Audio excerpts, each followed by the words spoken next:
કેમ છો વિદ્યાર્થી મિત્રો? ધોરણ 9માં આપણે શીખી રહ્યા છે કે સ્વતંત્રતા પછીનું ભારત અને એ ભારતમાં કયા કયા પ્રશ્નો છે એ ઉપસ્થિત થયા, જેમ કે ભારતના બંધારણનો અને એ બંધારણ ઘડવાનું અને સાથે સાથે આ બધા રાજ્યોને એકીકરણ અને એક કેવી રીતે કરવાનું. આગળ ઘણું બધું શીખી ગયા. થોડું ક્વિક રિવિઝન આપણે કરી લઈએ કે સરદાર વલ્લભભાઈ પટેલે 562 રજવાડાઓને જોડવાનું ભગીરથ કાર્ય કર્યું. તેમાં જે આઝાદી પછી તરત જે ભારત હતું એમાં 48% ભાગ આ 80,000 રજવાડાઓનો હતો, જે કોઈ પણ ભોગે પોતાનો પ્રદેશ છે એ છોડવા માંગતા ન હતા. તેમની સાથે સંધિ કરી, જોડાણોના કરાર કર્યા અને તેમને વિશ્વાસમાં લઈને આ કાર્ય કર્યું કે જે ભારતીય સંઘમાં આ બધા રજવાડાઓ છે એ જોડાઈ ગયા. શરૂઆતમાં 559 રાજ્યો જે હતા, રાજાઓ હતા, એ જોડાયા ભારતીય સંઘમાં, પરંતુ જે બાદ રહ્યા હતા, જેમ કે જૂનાગઢ હતું, સૌરાષ્ટ્રનો ભાગ હતો, તો આ જે બાકી રહ્યા હતા એ જોડાયા નહોતા. એમાં હૈદરાબાદ પણ આવી જાય, એમને કેવી રીતે જોડ્યા અને એમને વિશ્વાસમાં કેવી રીતે લીધા? જમ્મુ કાશ્મીર, જૂનાગઢ અને હૈદરાબાદ. તો આમને પણ પછી પાછળથી એ જોડાયા અને 562 રજવાડાઓ છે એ ભારતીય સંઘમાં એક થઈ ગયા, ભળી ગયા. હવે જેમાં ફ્રેન્ચો અને પોર્ટુગીઝો શાસન કરતા હતા તેવા દીવ, દમણ અને ગોવાના પ્રદેશો જે હતા એમાં પણ એ લોકોને પણ જે પાછળથી વાટાઘાટો દ્વારા અને સમયની જે સૂચકતા છે એ સમય જોડીને ફ્રેન્ચો અને પોર્ટુગીઝોએ આ વિસ્તારો હતા એ પણ ભારત સંઘમાં જોડાણમાં અનુમતિ આપી દીધી, એટલે વિસ્તારો પણ જોડાઈ ગયા. હવે વાત કરીએ તો પ્રદેશવાદ છે, જે પ્રદેશવાદ કેમ ઉદ્ભવે છે? તો જાતિ, ભાષા, ધર્મ આ મુખ્ય એના કારણો છે અને ત્યાં લોકોની સંકુચિતતા આવે છે, જે રાષ્ટ્ર માટે હાનિકારક છે, નુકસાનકારક છે. હવે પ્રદેશની અસમાનતા કેમ છે? જે સમયે અંગ્રેજો શાસન કરતા હતા, જે પ્રદેશમાં એમને ઇન્ટરેસ્ટ લાગ્યો કે આ પ્રદેશ છે, આ વિસ્તાર લાભ કરાવે એવું છે, તો ત્યાં એમણે વિકાસ કર્યો, બંદરો બાંધ્યા, સડકો, રેલવે માર્ગ છે, આ બધું વિકાસ કર્યો. પણ જ્યાં એમને લાગ્યું કે ભારતના આ પ્રદેશ છે તો એ કોઈ લાભ અપાવે એવા નથી, તો ત્યાં એમણે કોઈ પણ વિકાસ કર્યો નહીં. એટલે કે દરિયા કિનારાના તમે તમામ મુખ્ય મથકો જોજો તો ત્યાં સામેનો વિકાસ હશે. ત્યાં રસ્તાઓની વ્યવસ્થા, રેલવે છે, ટાર ટપ્પા, સંદેશા વ્યવહાર આ તમામની સગવડો સારી એવી હશે. પણ કોઈ અંતરિયાળ પ્રદેશ હોય કે જ્યાં એમને કોઈ લાભ થતો નહોતો, દરિયા કિનારાની નજીક પણ નહોતો, તેમણે ત્યાં કોઈ પણ પ્રકારનો વિકાસ કર્યો નહીં. અને એટલે જ પ્રદેશની દરેક રાજ્યોએ અસમાનતા જોવા મળે છે. કેટલાક ખૂબ જ પછાત વિસ્તારો ધરાવે છે અને કેટલાક ખૂબ જ વિકાસ એટલે કે ડેવલપ થઈ ગયેલા વિસ્તારો છે. આ પ્રદેશવાદની અસમાનતાના લીધે મહારાષ્ટ્ર, મુંબઈ છે અત્યારે ખૂબ જ ડેવલપ છે. જ્યારે તમે કોઈ આંતરિક રાજસ્થાનના પ્રદેશમાં જાઓ તો એ ખૂબ જ વિસ્તાર પછાત જોવા મળે છે. પાણીની કે સિંચાઈની પણ સગવડો પૂરેપૂરી હોતી નથી અને આટલા માટે પ્રદેશની પણ અસમાનતા છે કે પછાત, વિકાસશીલ. તો આવા બધા ભાગોમાં રાજ્યો પણ એ તુલનામાં છે. છત્તીસગઢમાં સાક્ષરતાનું પ્રમાણ ખૂબ જ ઊંચું છે. એટલે આવા ઘણા જે રાજ્યો છે એમાં પ્રદેશની અસમાનતા છે એ જોવા મળે છે. આવી અસમાનતાઓ સાથે પણ ભારતે આઝાદી પછી ઘણી એવી સિદ્ધિઓ હાંસિલ કરી છે. ઘણા બધા વૈજ્ઞાનિકો થઈ ગયા, ટેકનિકલ જે ક્ષેત્રે પણ સારી એવી ક્રાંતિ ઉદ્ભવી, હરિયાળી ક્રાંતિ થઈ.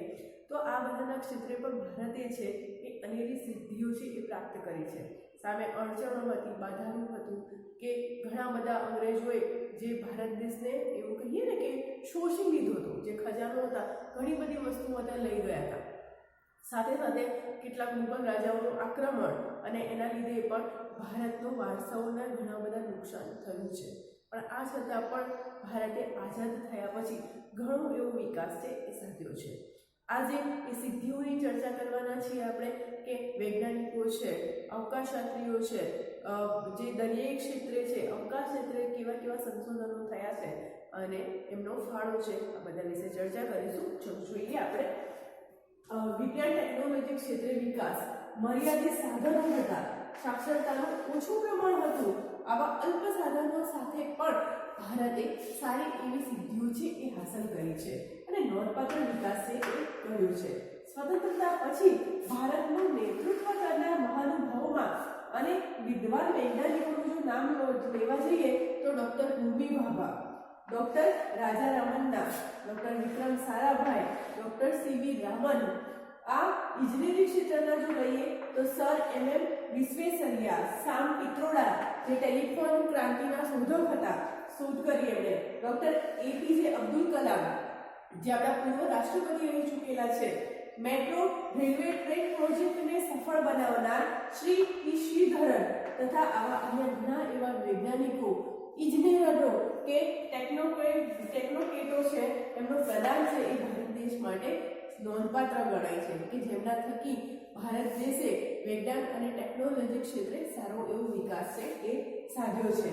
આવી પ્રવૃત્તિ માટેની સંસ્થાઓ પણ ભારતમાં સ્થપાઈ છે, જેવી કે ઇન્ડિયન ઇન્સ્ટિટ્યૂટ ઓફ સાયન્ટિસ્ટ અને Indian Institute of Technology, Indian Space Research Organisation એટલે કે ઇસરો જે નોંધપાત્ર સંસ્થાઓ છે અને એમનું પ્રદાન પણ સારું એવું રહ્યું છે વિજ્ઞાન ટેકનોલોજીના વિકાસમાં. કેટલાક વૈજ્ઞાનિકો કે જેમણે કોઈ યોગ્ય ક્ષેત્રમાં પ્રદાન કર્યું હોય એ મહિલા જે મહિલા સંશોધનકારો છે, મહિલા વૈજ્ઞાનિકો છે, એટલે કે મહિલાઓનું પ્રદાન પણ સારું એવું રહ્યું છે. જેમાં જાનકી અમ્મા છે, એમણે વનસ્પતિ ક્ષેત્રે નોંધપાત્ર પ્રદાન રહ્યું છે. અસીમા ચેટર્જી એમણે રસાયણ શાસ્ત્રમાં સારી એવી સિદ્ધિઓ પૂરી પાડી છે. ડોક્ટર ઇન્દિરા આહુજા એમનું તબીબી ક્ષેત્રે નોંધપાત્ર પ્રદાન રહ્યું છે. શકુંતલા દેવી જે ગણિતશાસ્ત્રમાં જે હ્યુમન કોમ્પ્યુટર કહેવાય એમના શોધક હતા, એમને પણ સારું એવું પ્રદાન છે. કલ્પના ચાવલા અને સુનિતા વિલિયમ્સ કે જેમને સૌ તમે બધા જાણો છો, તેમણે અવકાશ ક્ષેત્રે પણ સારું એવું પ્રદાન નોંધપાત્ર સિદ્ધિ હાંસલ કરી છે કે પ્રથમ મહિલા હતા જે આ અવકાશ ક્ષેત્રે એમણે તે પોતે ગયા સ્પેસ શટલમાં. કૃષિ ક્ષેત્રે ભારતમાં હરિયાળી ક્રાંતિ આવી. આપણે સૌ જાણીએ છીએ ભારત દેશ છે એ અનાજ માટે એમનો વસ્તી વધારો હતો અને અનાજની જરૂરિયાતો પૂરી કરવા માટે બહારના દેશો ઉપર ડિપેન્ડ હતા.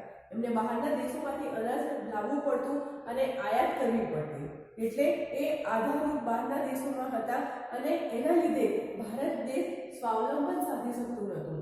ભારત દેશમાં હરિયાળી ક્રાંતિ આવી કે બીજનું ફલીકરણ કેવી રીતે કરવું, ટેકનોલોજી ખેતીમાં કેવી રીતે વાપરવી, સાથે સાથે આધુનિક યંત્રો ઓજારો પણ આવ્યા અને સિંચાઈની નહેરો બાંધકામ થયા અને આના લીધે પાણીનો સારા એવા પ્રમાણમાં ઉપયોગ થવા મળ્યો કે જેથી કરીને ખેડૂત માત્ર વરસાદ ઉપર આધારિત ન રહેતા બારે માસ પાક લઈ શકાય એવી સારી એવી પરિસ્થિતિનું નિર્માણ થયું અને આના લીધે એને જ કહેવાય હરિયાળી ક્રાંતિ. પરિણામે શું થયું કે અનાજનું ઉત્પાદન વધ્યું અને એની સાથે સાથે ભારત દેશનું સ્વાવલંબન પણ વધ્યું. એ જ હરિયાળી ક્રાંતિ આ ભારત દેશની મહત્વની ભૂમિકા ગણાય. એટલે ભારત દેશ છે એ બીજા દેશો પર આધાર રાખતો હતો અનાજ માટે અને હરિયાળી ક્રાંતિ આવવાથી ભારત દેશ છે એ અનાજ ક્ષેત્રે સ્વાવલંબન બન્યો.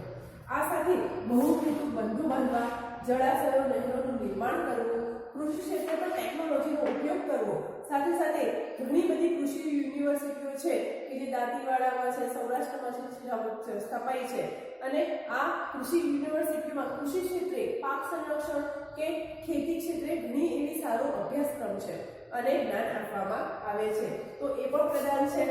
પછી ભાભા પરમાણુ ક્ષેત્ર સંશોધન ઉપરાંત એટલે કે પરમાણુ ક્ષેત્રે પણ સારો એવો વિકાસ સંશોધનો થતા રહ્યા છે.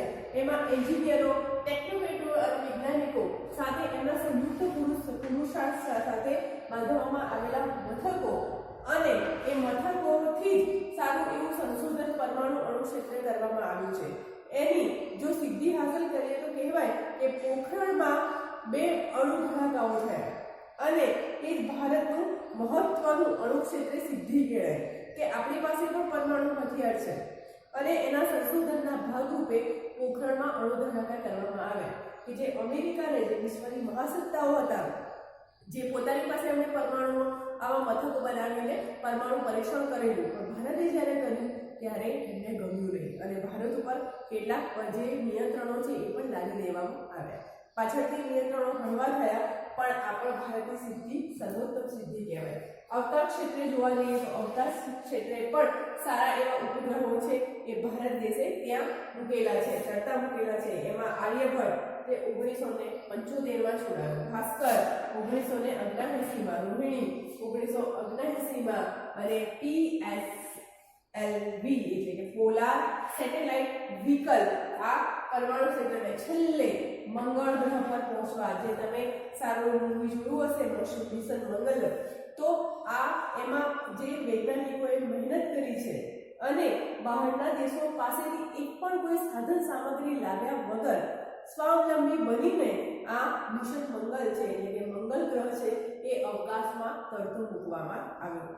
તો આ એ સારું એવું છે કે આપણું પ્રદાન કહેવાય. આ ઉપગ્રહો છોડવામાં પણ સ્વાવલંબન અને આ એક અનેરી સિદ્ધિ છે જે આપણા વૈજ્ઞાનિકોએ હાંસલ કરી છે. આમાં સાથ સહકાર આપણા સંસ્થાઓ કહીએ તો ઈસરો તેમજ આંતરરાષ્ટ્રીય સંદેશ સ્તરની ઘણી એવી સંસ્થા છે જેમ કે નાસા છે. તો નાસામાં આપણા ભારતીય વૈજ્ઞાનિકો છે એ સારી એવી ઉચ્ચ પદવી પર કાર્યરત છે. એમણે સંશોધન કર્યા છે અને સારું એવું પ્રદાન પણ આ અવકાશીય સિદ્ધિમાં કરેલું છે. સંદેશા વ્યવહારની વાત કરીએ તો સંદેશા વ્યવહારમાં સામ પિત્રોડા છે એમના શોધક છે અને સાથે સાથે એમણે telephone, computer, internet, mobile phone, smartphone, tablet, fax, email, Twitter, computer, આપણું વોટ્સઅપ જે આજે દરેકના મોબાઈલમાં જોવા મળે છે એ અદ્ભુતપૂર્ણ સિદ્ધિ છે કે એ બીજા દેશોની હરોળમાં આપણા ભારત દેશને મૂકી દે છે. વિકાસશીલ દેશોમાં આપણા ભારત દેશ છે એ આવી જાય એટલે કે વિકાસથી ફક્ત 2 પગથિયા દૂર છે. પછી આપણે વિકાસ થયેલો દેશ ગણાશું કે જેનો વિકાસ થઈ ચૂકેલો છે. એટલે સંદેશા વ્યવહારમાં પણ એક નોંધપાત્ર સિદ્ધિ છે. આજે દરેક વ્યક્તિ પાસે મોબાઈલ ફોન છે, સ્માર્ટફોનનો યુઝ કરે છે. સાદા ફોન તો ભાગ્યે જ અત્યારે કોઈની પાસે હશે. સ્માર્ટફોન કે જે હાથમાં આખી દુનિયા સમાવી લે, આ ભારત દેશ માટે અને ભારતવાસીઓ માટે પણ અભૂતપૂર્વ સિદ્ધિ છે ગણાય છે. ઉદ્યોગોની વાત કરીએ તો ઉદ્યોગો, ઉર્જા, કૃષિ, આરોગ્ય આ ક્ષેત્રોમાં પણ સારું એવું આપણે વિકાસ કર્યો છે. બાયો ટેકનોલોજીનો ઉપયોગ સતત થઈ રહેલા સંશોધનોના લીધે ડિજિટલ ઇન્ડિયા અને મેક ઇન ઇન્ડિયાના જે સૂત્રો છે એ સૂત્રો વિશ્વ પ્રસિદ્ધ બન્યા છે. હાલ ભારત દેશમાં પણ ઘણા એવા સંશોધનો થતા રહે છે.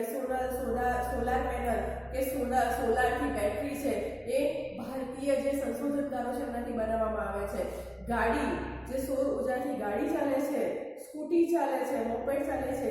તો આવા ઘણા બધા એવી સિદ્ધિઓ છે એ ભારત ક્ષેત્રે ભારતના સંશોધનકારોએ થયેલી છે અને માટે મેક ઇન ઇન્ડિયા ભારત દ્વારા બનાવવાની વસ્તુઓ છે, ભારતના લોકોએ બનાવેલી છે.